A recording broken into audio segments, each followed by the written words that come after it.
آج کا ٹاپک ہمارا ہے تعلیم.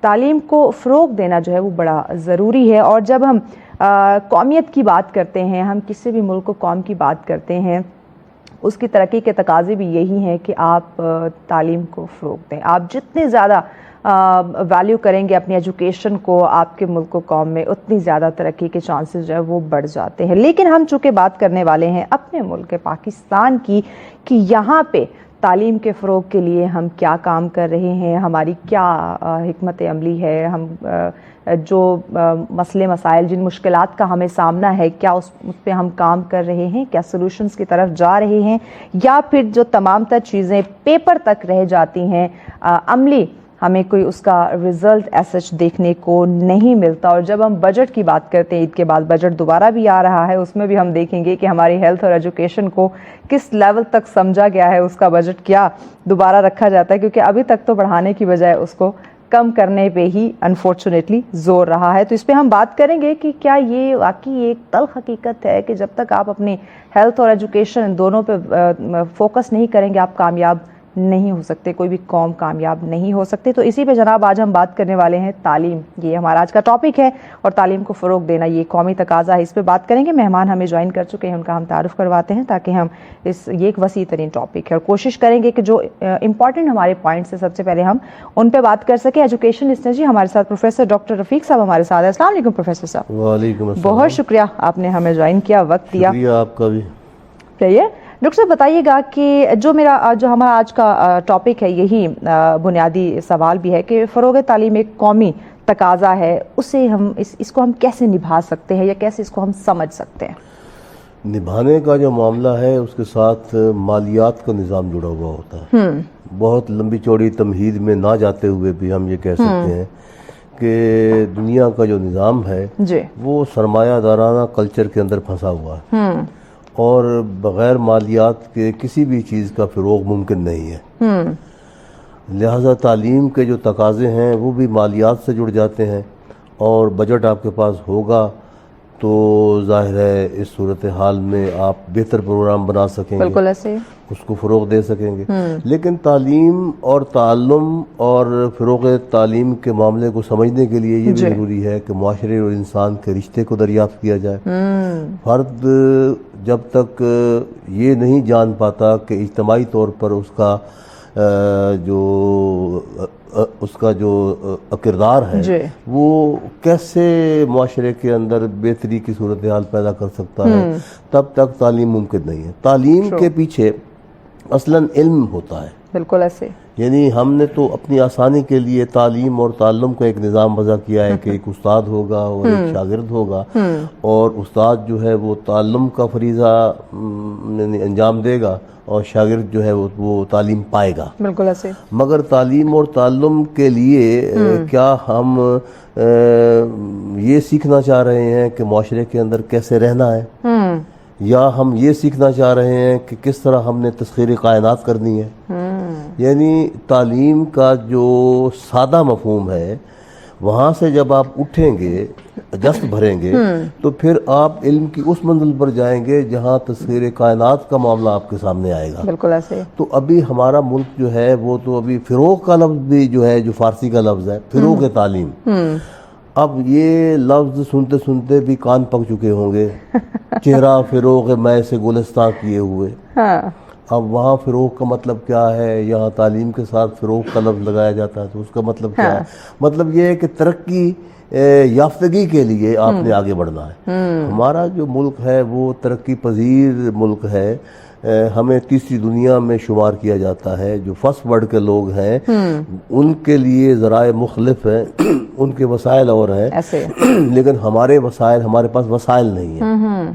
اس کے باوجود ہم ریزسٹ کر رہے ہیں. بالکل ایسے. سب سے بڑی بات یہ ہے کہ ہم اپنے معاشرے کے اندر انتہائی کم بجٹ ہونے کے باوجود یہیں سے اذہان پیدا کر رہے ہیں. بالکل ایسے ہی ہے, وجہ فرمائیں. اب دیکھیے کہ کیا ہمارے معاشرے کے اندر تخلیق کار موجود نہیں ہے, کیا آرٹسٹ موجود نہیں ہے, بڑے سے بڑا فنکار موجود نہیں ہے, موجود ہے. یعنی ہر شعبہ حیات میں ہمارے پاس اذہان کی قلت نہیں ہے. بالکل ایسے. اور وہ سارے اذہان جو ہیں اسی فرسودہ نظام کے اندر سے نکل رہے ہیں. تعلیم کو بھی ہم نے ٹکڑوں میں تقسیم کر دیا ہے. تقسیم ہے بالکل. ایک تعلیم جو ہے وہ حکومت کی طرف سے ہے, سرکار کی طرف سے ہے, اس کا بجٹ محدود ہوتا ہے, اس کے نظام کے اندر خرابیاں کلاسز میں کر دیا نا اس کے نظام کے اندر خرابیاں ہیں. دوسری طرف ایک پرائیویٹ سلسلہ ہے, اس کے نظام کے اندر سرمایہ دارانہ جو نظام ہے بہت بڑا مافیا پرائیویٹ پنجے گاڑ کے بیٹھا ہوا ہے, اور وہاں تعلیم جو ہے وہ ایک کاروبار کی شکل اختیار کر چکی ہے. اب ایسے میں مثلا میں اگر اپنی مثال دوں تو ہم لوگ تو ٹاٹ کے سکولوں کے پڑھے ہوئے لوگ ہیں, یعنی کوئی آپ کے پاس بلڈنگ ہی موجود نہیں ہے جس کے اندر آپ نے بیٹھنا ہے. آپ کے پاس شاید وہ ٹاٹ بھی موجود نہیں ہے جس کے اوپر بیٹھ کر آپ تعلیم پائیں گے. تو نہ تو سکول کا کوئی کمرہ ہے, صرف قدرت کی مہربانی سے درخت اگے ہوئے ہیں اور ان کا سایہ جو ہے وہ آپ کے سر کے اوپر پھیلا ہوا ہے اور آپ اس کے نیچے بیٹھ کر پڑھ رہے ہیں, پہاڑی یاد کر رہے ہیں.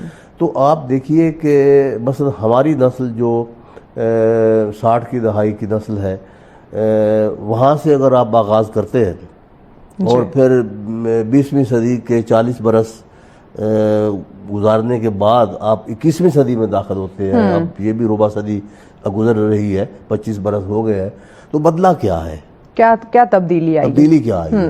تو تبدیلی کو نشاندہی کرنا جو ہے وہ مشکل ہے. تبدیلی شاید اس طرح سے نہیں آئی کیونکہ اصل میں یہ جو نظام ہے اس کے اندر جو انسان کی ترقی کا سوال ہے, تیسری دنیا کے ملکوں کے انسان کی ترقی کا جو سوال ہے وہ سست روی کے ساتھ ہے. اتنی سست روی ہے کہ شاید آپ اس کو کچھوے سے مثال دینا بھی پسند نہ کریں. اس سے بھی زیادہ خرگوش تو ظاہر ہے کہ اس کی رفتار تو اور ہوتی ہے. تو یہ کوئی ایک دن کا کام نہیں ہے کہ یہ بدل جائے گا. اس کے لیے صدیاں خرچ ہوتی ہیں. ہم بھی اپنے بچپن میں یہ سمجھتے تھے جب بلند بانگ نعرے لگتے تھے, سلوگن ہوتے تھے, اور ہم بھی یہ امید لگا کے بیٹھے ہوئے تھے کہ تعلیم کا نظام بدلے گا, کلچر بدلے گا, مگر ہم نے اپنی آنکھوں کے سامنے وقت کو آگے جاتے ہوئے دیکھا, لیکن باقی اور وقت جو ہے وہ تیز رفتاری سے ہمارے ہاتھ سے نکل گیا اور بدلا کچھ نہیں ہے. تبدیلی یعنی اگر کوئی بدلاؤ ہے تو وہ فرسٹ ورڈ کے اندر ہے اور بڑی تیز رفتاری کے ساتھ ہے, اور اس تبدیلی, وہ جو تبدیلی آ رہی ہے اس کے کچھ اثرات وہ ہمارے معاشروں پر بھی پڑتے ہیں. اچھا, ان کی کچھ چیزیں, ان کے کچھ ایسی چیزیں جنہیں استعمال کر کے ہم بھی خوش ہوتے ہیں. یعنی وہ جو ان کا ایک کلچر ہے, اس کلچر کے اندر جو چیزیں ان کو حاصل ہوئی ہیں, جو سہولیات ان کو حاصل ہوئی ہیں, ان سہولیات کی پرچھائیں ان سہولیات کی کہیں ہمارے پاس بھی پہنچ جاتی ہے تو ہماری آنکھوں میں بھی روشنی جاگ اٹھتی ہے کہ چلے جی ہمارے پاس بھی 21ویں صدی کی کوئی ایسا عمل ہمارے سامنے ہمارے ہاتھ میں آ گیا ہے, ہم بھی لطف اٹھا سکتے ہیں. تو یہ موضوع جو ہے یہ ایسا موضوع ہے کہ اس کو بہت دھیرج کے ساتھ اور کسی پر الزام تراشی کرنے کے بجائے ہم عام طور پر حکومتوں کو دوش دیتے ہیں. ہاں, لیکن اس میں دیکھیں حکومت نے اب کچھ ڈپارٹمنٹس بنا دیے ہوتے ہیں, کچھ ادارے کہ یہ فلاں کی ذمہ داری ہے, کیونکہ اکیلی ایک ڈپارٹمنٹ تو چیزوں کو ہینڈل نہیں کر سکتا. اب جب جو تعلیم سے ریلیونٹ جو ادارے ہیں, جو ذمہ داران لوگ ہیں, وہ ان تمام تر پالیسیوں پہ نظر ثانی کیوں نہیں کرتے کہ ہمیں کچھ تبدیلیوں کی ضرورت ہے, کچھ چیزوں کو اپڈیٹ کرنا ہے, جدت آ رہی ہے, ایجوکیشن کو بھی اسی طرح سے ہم نے ساتھ لے کے چلنا ہے جس طرح باقی چیزوں کو ہم تیزی سے آگے بڑھا رہے ہیں. تو اس پہ کیوں نہیں سوچتے, یا وہ اپنی ذمہ داری کیوں نہیں سمجھتے؟ اصل میں ذمہ داران کا مطلب کیا ہے, ذمہ داری کیوں نہیں اٹھا رہے, ذمہ دار کون ہے؟ اب یہ آپ دیکھیں کہ کیا ذمہ داروں کے ہاتھ جو ہیں وہ کھلے ہیں, ان کے اپنے ہاتھ جکڑے ہوئے ہیں. Valid point. آپ دیکھیں شعبے کے ساتھ شعبہ جڑا ہوا ہوتا ہے. ایسا نہیں ہے کہ اگر کسی آدمی کو کوئی ذمہ داری سونپ دی جاتی ہے یا اس کو کسی منصب پر بٹھا دی جاتا ہے تو اس کا مطلب یہ نہیں ہے کہ وہ اپنی ذمہ داری ادا کرنا شروع کر دے گا. ذمہ داری کا جو نظام ہے اس کے ساتھ مالیات جڑی ہوئی ہوتی ہے. ذمہ داری کاہے کی ذمہ داری, کون سی ذمہ داری, کیسے آپ اس ذمہ دارانہ عمل میں شریک ہو سکتے ہیں, یہ سارے دیکھیں اس پورے نظام کو سمجھنے کے لیے یہ دیکھنا ہوگا کہ ہمارے پاس ملک کو چلانے کے لیے کون کون سے اقدامات ہم کرتے ہیں، ہمارے پاس ہے کیا.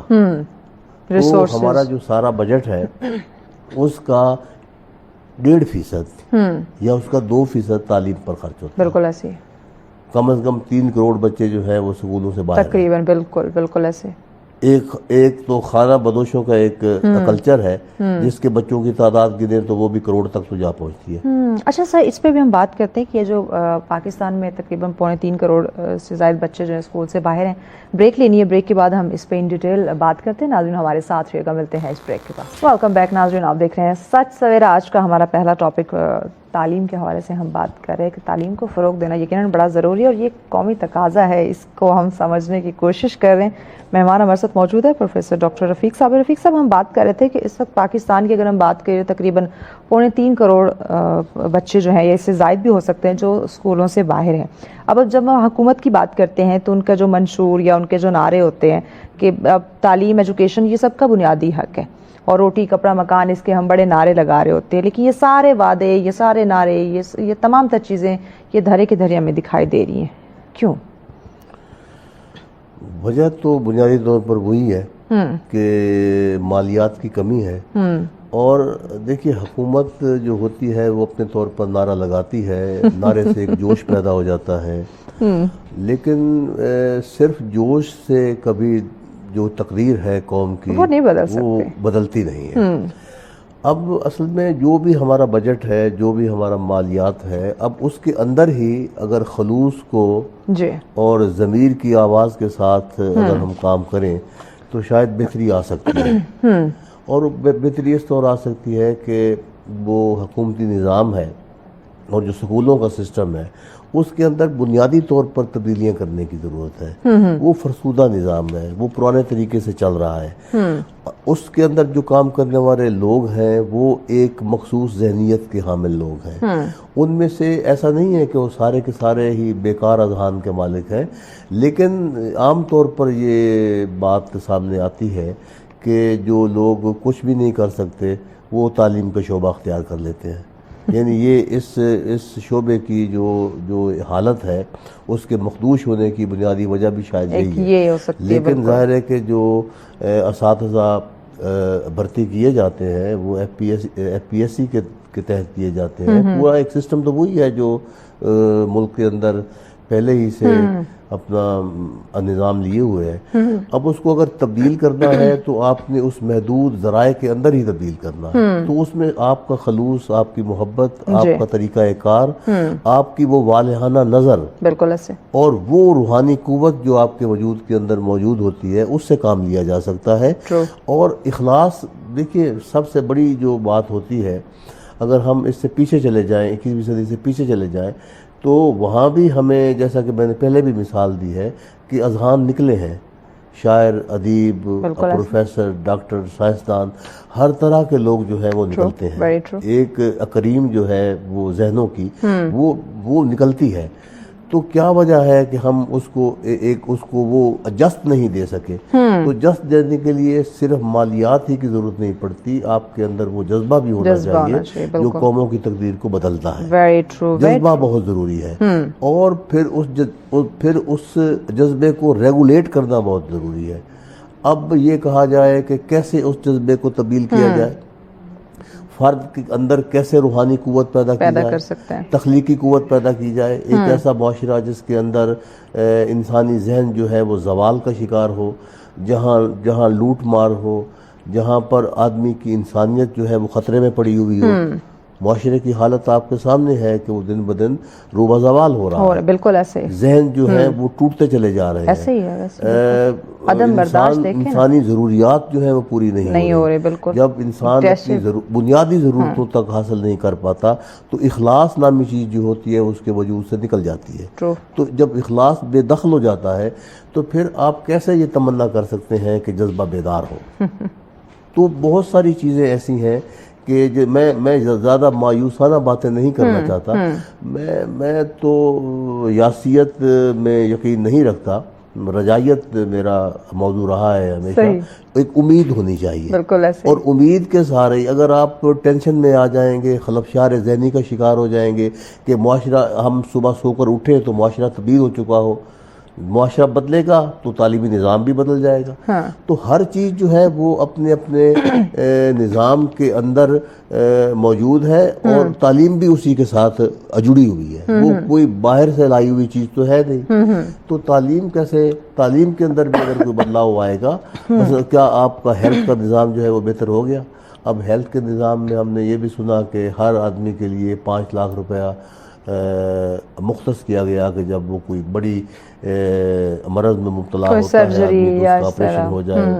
تو اس طرح یہ دیکھیں، اس طرح کے جو دیکھیں مالیات کو جب آپ اوپر لے جاتے ہیں تو کم از کم ایک یہ کیفیت تو ضرور پیدا ہوتی ہے کہ چلے جب کوئی بیماری آئے گی تو اس طرح سے علاج ہو جائے گا، ہاں تھوڑی بہت سپورٹ تو ہو سکتی ہے۔ اسی طرح تعلیمی نظام کے اندر بھی وظائف دیے جاتے ہیں، اور اس میں جو اعلیٰ تعلیم ہے اس کے لیے اس طرح کے وظائف مقرر کیے جا سکتے ہیں۔ جب اس طرح کے وظائف مقرر ہوں گے تو غریب غربا کو بھی، افلاس کے بارے ہوئے لوگوں کو بھی آگے بڑھنے کا موقع ملے گا۔ بالکل، اور اب میٹرک تک تو ویسے بھی کہا جاتا ہے نا کہ حکومت کی طرف سے ایجوکیشن فری ہے۔ بالکل بالکل، اسلام آباد کے اندر تو مفت ہے۔ اب دیکھیں کہ لیکن اب مفت ہونے کے ساتھ ساتھ انسانی ضرورتیں جو ہیں، جو تعلیم میں کتابیں تو مفت ہو جاتی ہیں، فیس بھی نہیں لی جاتی، گاڑیوں کا اہتمام بھی کر دیا گیا، لیکن کیا یہیں تک اکتفا کر کے مفت والے مسئلے کو قائم کیا جا سکتا ہے؟ ہرگز نہیں کیا جا سکتا، کیونکہ ظاہر ہے کہ بچے نے کچھ کھانا بھی ہے، ظاہر یونیفارم ہے، پیٹ بھی لگا ہوا ہے، شکم پروری ضروری ہے، گھر سے اس نے آنا ہے، تو ظاہر ہے کہ اگر اس کے لیے کچھ چیزیں آپ مفت کر دیں گے اور کچھ چیزیں اس کو خود حاصل کرنا پڑیں گی تو ظاہر ہے کہ وہ اس کا سروائیو کرنا مشکل ہو جائے گا۔ تو یہ پورا نظام ایک دوسرے کے ساتھ پیوست ہے، بالکل ایسے، تو ساری چیزوں کو بدلنے کی ضرورت ہے، اور یہ بدلاؤ دھیرے دھیرے آئے گا۔ اسی طرح سے ایک گفتگو کا عمل ہے جو جاری رہتا ہے، اخلاص کی ضرورت ہے، اس کو حاصل کرنے کے لیے ہم کوشاں رہتے ہیں۔ دھیرے دھیرے یہ ہو سکتا ہے کہ اس کے اوپر 100 سال مزید لگ جائے، یعنی یہ جو کہ میں تو عملاً آپ کو مثال دے رہا ہوں کہ آپ اپنی زندگیوں کو جب دیکھتے ہیں تو کچھ زیادہ بدلاؤ نہیں آ رہا۔ جو حالات چل رہے ہیں نا، آپ بات درست کر رہے ہیں کہ ہو سکتا ہے 100 سال اور اگر روشنی ایک ماچس کی تیلی کی روشنی جو ہوتی ہے وہ 2 ماچس کی تیلیوں میں تبدیل ہو گئی ہوگی، وہ کوئی ایک بہت بڑا شعلہ نہیں بن سکی، صحیح فرمایا، کوئی ایسا شعلہ نہیں بن سکی جس کی روشنی اتنی بھڑکے کہ پوری دنیا دیکھے، ایسا نہیں ہے۔ تو یہ جس طرح ایک ماچس کے ڈبیا کے اندر بہت ساری تیلیاں ہوتی ہیں، یہ دھیرے دھیرے ایک مزید تیلی کے سلگنے کا عمل ہوگا، اور یہ آہستہ آہستہ یہ آگے بڑھے گا، بالکل۔ اچھا ڈاکٹر صاحب، ایک اور چیز ہم نے سنی تھی، کہا جاتا ہے کہ یہ جو سرکاری اسکول ہیں یا تمام تر جو ادارے ہیں یہ پرائیویٹ پارٹنرشپ میں دے دیے جائیں گے، تو اگر یہ ہم سٹیپ لیتے ہیں یا ہم لے رہے ہیں تو کیا اس سے ہمارے جو تعلیمی نظام ہے اس میں بہتری کے کوئی امکانات ہوں گے؟ بہتری کے امکانات ہو سکتے ہیں، ٹھیک ہے، لیکن ظاہر ہے کہ ہماری جو عوام ہے وہ کبھی نہیں چاہتی کہ سرکاری طور پر چلنے والے سکول پرائیویٹ ہوں، کیونکہ پرائیویٹ جب نظام آئے گا تو ظاہر ہے کہ وہاں سرمایہ دار کا ذہن آ جاتا ہے، اور جو سرمایہ دارانہ ذہن ہوتا ہے وہ کاروباری ہوتا ہے، بالکل ایسے، وہ کاروبار کو فروغ دیتا ہے، وہ شاید تعلیم کو فروغ دینا اس کا ثانوی معاملہ ہو، وہ سب سے پہلے تعلیم کو بطور کاروبار لے گا، پھر اس کو فروغ دے گا، اور اس طرح کیا ہوگا کہ فیسوں میں اضافہ ہو جائے گا، اور جب فیسوں میں اضافہ ہوگا تو پہلے ہی لوگ فیس نہیں دے پاتے تو وہ اتنی لمبی چوڑی فیسیں کیسے دے پائیں گے، جو آلریڈی اتنی بڑی تعداد اسکول سے باہر بچے ہیں، یہ ڈبل ٹرپل ہو سکتی ہے۔ پھر اس کے ساتھ جڑا ہوا جو تعلم کا معاملہ ہے، اساتذہ کا معاملہ ہے، اساتذہ بھی ظاہر ہے کہ ان کا بھی استحصال ہوگا، تو پورا جو نظام ہے وہ اگر پرائیویٹائز ہو جائے گا تو اس میں کچھ تو بہتریاں ہیں کہ تعلیم کا جو معیار ہے وہ بلند ہوگا، لیکن تعلیم کے معیار کی بلندی کہ پہلو بہ پہلو یہ معاملہ بھی رہے گا کہ غریب طبقہ جو ہے وہ اس کو افورڈ نہیں کر پائے گا، ظاہر ہے، بالکل ایسے. اور جب افورڈ نہیں کر پائے گا تو مسائل جنم لیں گے. یعنی کہ ابھی تک جو میٹرک تک ہم کہتے ہیں کہ تعلیم مفت ہے، وہ پھر اس سے بھی وہ جائیں گے. یہ جو ڈراپ ریٹ ہے یہ زیادہ بڑھ سکتا ہے. اچھا ایک اور چیز مجھے بتائیں کہ سرکاری اسکولوں کی نسبت پرائیویٹ کا جب ہم جائزہ لیتے ہیں تو وہ بازی لے جاتے ہیں، جبکہ فیسز ان کی بہت ہائی ہیں. اس کے باوجود وہاں بچے زیادہ تر پیرنٹس جو ہے وہ وہیں پہ ان کو ایڈمیشن کرواتے ہیں. تو ہمارے جو سرکاری اسکول ہیں ان کا رزلٹ یا ایک تعلیمی نظام جو ہے یہ اس طرح ان کی برابری میں کیوں نہیں آ رہا، پیچھے کیوں رہ رہا ہے؟ ریسورسز کی کمی ہے یا ٹیچرز قابل نہیں ہیں؟ کیا سمجھتے ہیں آپ؟ نہیں، ایسی کوئی بات نہیں ہے. اصل میں یہ جو پرائیویٹ سکول ہے، بعض پرائیویٹ سکول تو ادڑبوں کے اندر کھلے ہوئے ہیں. یعنی آپ دیکھیے نہ کوئی گراؤنڈ ہے. اب اگر آپ یہاں اسلام آباد کے کسی بڑے سکول کا جائزہ لیں تو آپ کو بڑے بڑے گراؤنڈ ملیں گے، عمارت کا ایک لمبا چوڑا سلسلہ ہے، لیبارٹریز موجود ہیں، لائبریریاں موجود ہیں. تو ایک بڑا جو سیٹ اپ ہے وہ اس کا مقابلہ ایک چھوٹا سا دڑبہ نہیں کر سکتا. لیکن اس کے باوجود وہ لوگ جو ہے آگے نکل جاتے ہیں. کیوں؟ وجہ کیا ہے؟ کیا ان کے پاس کوئی ایسا طریقہ کار ہے؟ کون سی جادو کی چھڑی کوئی گیدڑ سنگھی ان کے پاس ہے کہ وہ اس کو آگے لے جاتے ہیں؟ اصلاً بات کو سمجھنے کی ضرورت یہ ہے کہ ان کا سیٹ اپ چھوٹا ہوتا ہے. سیٹ اپ جب چھوٹا ہوتا ہے تو چھوٹے اور بڑے سیٹ اپ کے اندر بہت فرق ہوتا ہے. اب جہاں ایک کلاس روم میں 40 بچے ہوتے ہیں، وہاں پرائیویٹ کلاس روم کے اندر 10 بچے ہوں گے. یعنی بچے اور ٹیچر کی جو ریشو ہے اس کا بھی فرق ہے. پھر جو نصاب ہے پڑھایا جا رہا ہے اس کا بھی فرق ہے. تو یہ فرق کا ایک لمبا چوڑا سلسلہ ہے جس پر میں آپ کی توجہ دلاؤں تو آپ حیران رہ جائیں گے کہ کیسے. یعنی پرائیویٹ سکولوں کے اندر جو ذہنیت پیدا کی جاتی ہے وہ بھی مختلف ہے. ذہنیت میں بھی فرق ہے.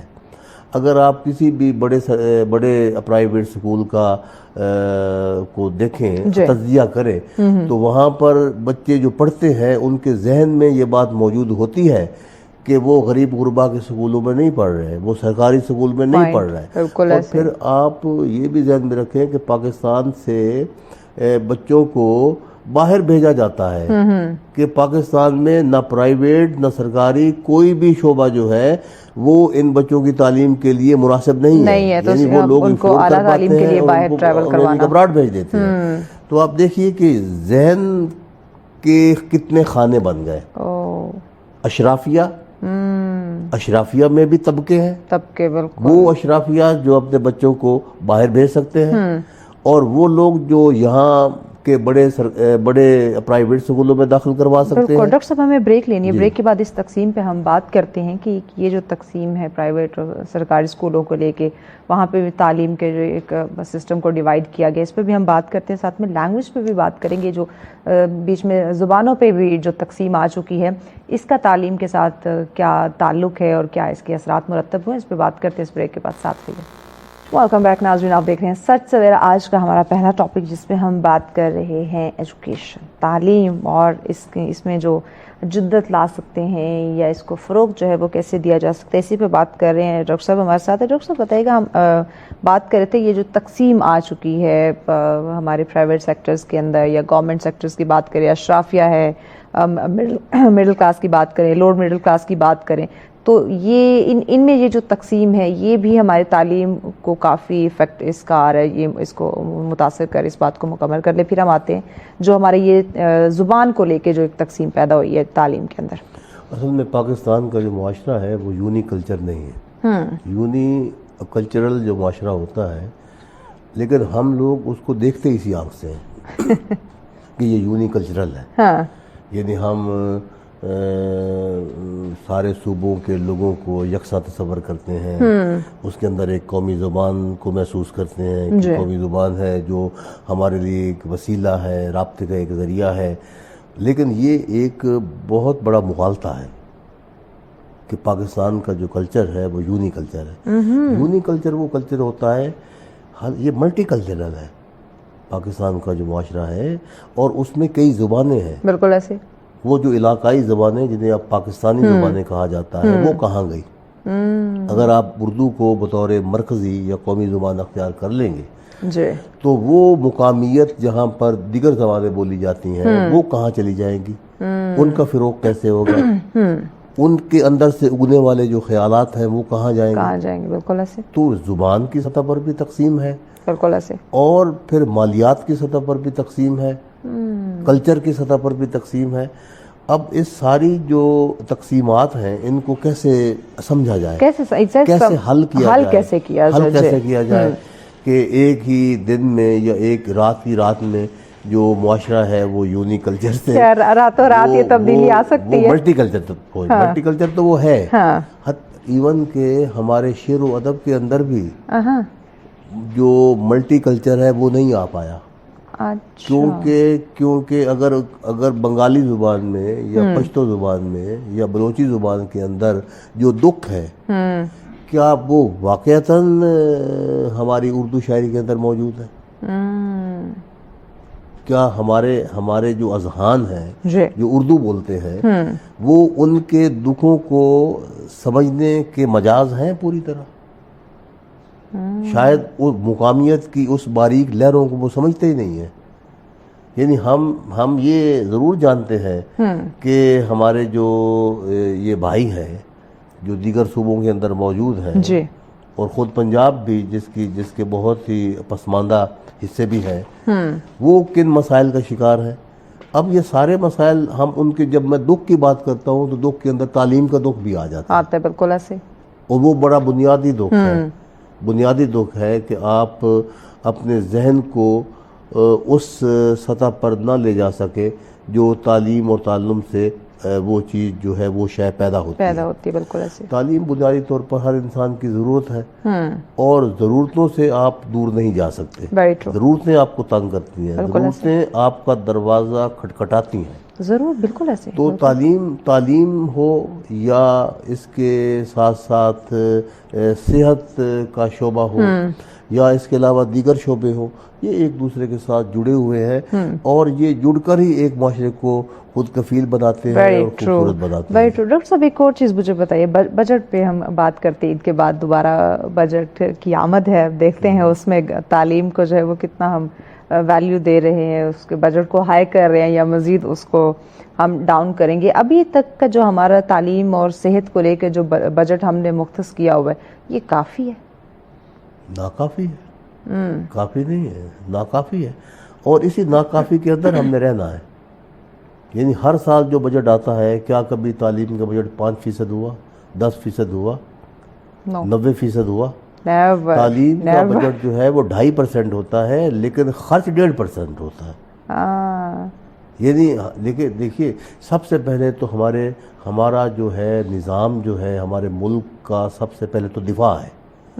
ملک ہوگا تو تعلیم ہوگی، زندگی ہوگی، ورنہ تو نہ زندگی ہے، نہ تعلیم ہے، نہ دیگر مواقع ہیں. تو سب سے پہلے تو ضرورت صبر کی ہوتی ہے کہ آپ جغرافیہ کے حساب سے جس جگہ پر رہتے ہیں وہاں پر کیا آپ محفوظ ہیں؟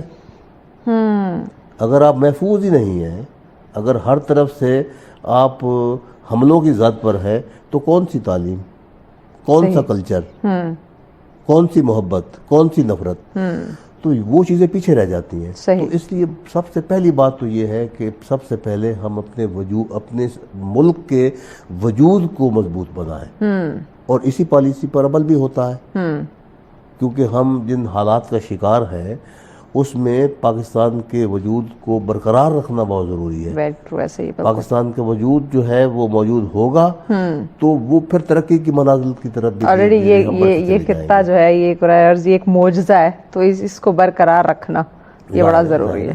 اور ظاہر برقرار رکھنے کے لیے محض معجزے ہی کارگر نہیں ہوتے، اس کے لیے آدمی کو عملی کارروائی بھی کرنا پڑتی ہے. تو ظاہر ہے کہ اب ہمارے جو تیسری دنیا کے ممالک ہیں وہ سارے کے سارے قرضوں پر چل رہے ہیں، IMF پر چل رہے ہیں. ظاہر ہے کہ وہ یعنی کہ وہ جو بڑے بینک ہیں وہ اس سے تمام دنیا کے جو لوگ ہیں اس میں سیکنڈ ورلڈ کے بھی لوگ بھی ہیں اور تھرڈ ورلڈ کے لوگ بھی ہیں, سب قرضے لیتے ہیں اور قرضوں سے پھر ملک چلتا ہے. صحیح. تو جب تک ملک خود کفیل نہیں ہوگا, یعنی ہم اپنے ذرائع, اپنے وسائل کے اندر ہی اپنے اخراجات کو بھی پورا کریں گے, تو پھر آپ کے اندر انا بھی آئے گی, خودداری بھی آئے گی, آپ سر اٹھا کر چلنے کا رویہ بھی اختیار کر پائیں گے, ایسے اور آپ کے اندر وہ طاقت بھی آ جائے گی جو بڑے بڑوں کے سامنے جب سامنے آتی ہے تو ایک بڑا جو ہے وہ چھوٹے کی للکار پر سہم جاتا ہے. بالکل ایسے. تو یہ سارا جو معاملہ ہے اس کو سمجھنے کے لیے ضروری ہے کہ انسان کی جو قدر و منزلت ہے اس کو سمجھا جائے. ٹھیک ہو گیا. انسان کی قدر و منزلت ہے کیا؟ ہاں.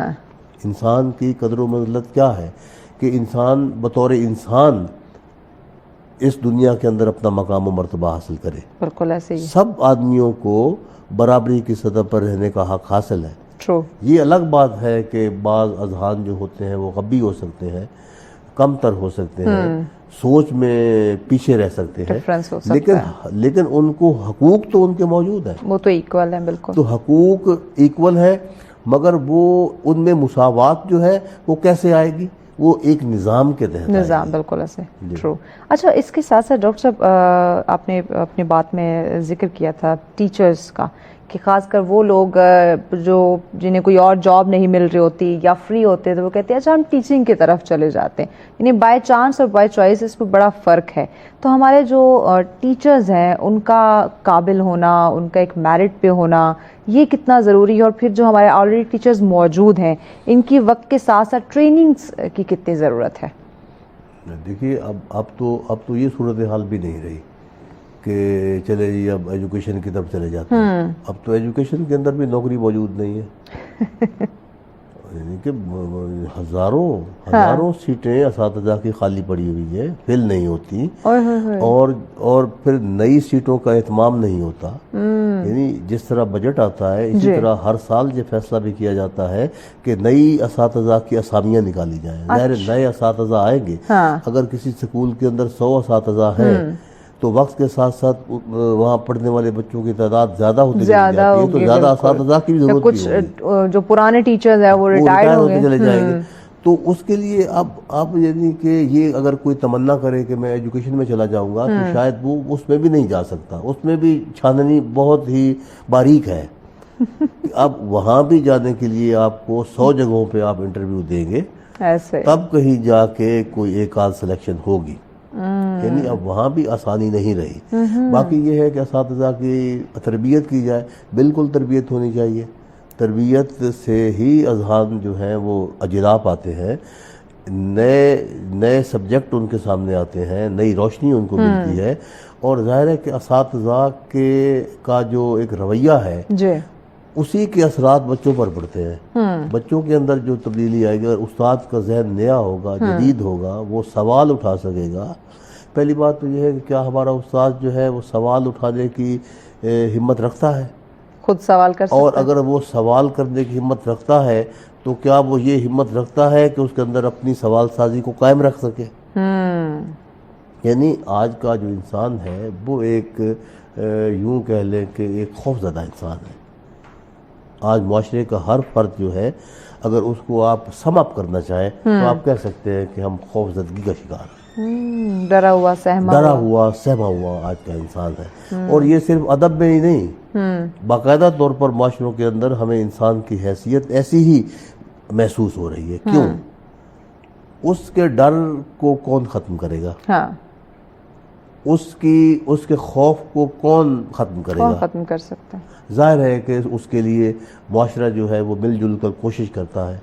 یعنی معاشرے کے اندر اگر فلاحی نظام ہو, محبت کا گہوارہ بن جائے ملک, اور انسان جو ہے وہ ان کو بنیادی حقوق ملنا شروع ہو جائیں, تو چوری ڈکیٹی نہیں ہوگی, آٹومیٹکلی یہ کرائم جو ہے ظاہر ہے جرائم ختم ہوتے چلے جائیں گے. یعنی معاشرہ جیسے جیسے مالیات میں مستحکم ہوتا چلا جائے گا اور اخلاقی نظام کو بہتر بناتا چلا جائے گا, اس کا ایک دوسرے سے جو ڈر ہے اور خوف ہے وہ ختم ہوتا چلا جائے گا اور ایک دوسرے پر اعتماد کا رشتہ قائم ٹرسٹ ہوگا. بڑے معاشروں کی اگر آپ مثال لیتے ہیں تو وہاں جو ہمیں فرد اور اجتماع کے بیچ، سماج اور فرد کے بیچ جو ایک ہم آہنگی نظر آتی ہے وہ اسی وجہ سے نظر آتی ہے. اب دیکھیے ہمیشہ جو فرد ہوتا ہے وہ ایک ہوتا ہے اور سماج جو ہوتا ہے وہ کئی لوگوں پر، کئی لوگوں کا مجموعہ ہے. بالکل. پیغام کیا دیں گے؟ سماج ہمیشہ فرد کے سامنے آ کے ڈٹ جاتا ہے. ٹھیک ہو گیا. پیغام کیا دیں گے آپ ہمارے ناظرین کو؟ پیغام یہ سارا پیغام ہی ہے جو میں ایک لائن میں بھی دے رہا ہوں. ایک لائن میں اسپیسیفک پیغام آپ کا. پیغام یہ ہے کہ معاشرے کو بہتر بنانے کے لیے محبت کو فروغ دیجیے، زبردست. علم کو فروغ دیجیے اور اس روشنی کو فروغ دیجیے جو آپ کے اندر سوال کرتی ہے. بہت خوب. بہت شکریہ ڈاکٹر صاحب، وقت دیا آپ نے. Thank you very much. یہ کہ ناظرین بڑا خوبصورت پیغام دیا انہوں نے، محبت کو فروغ دینا.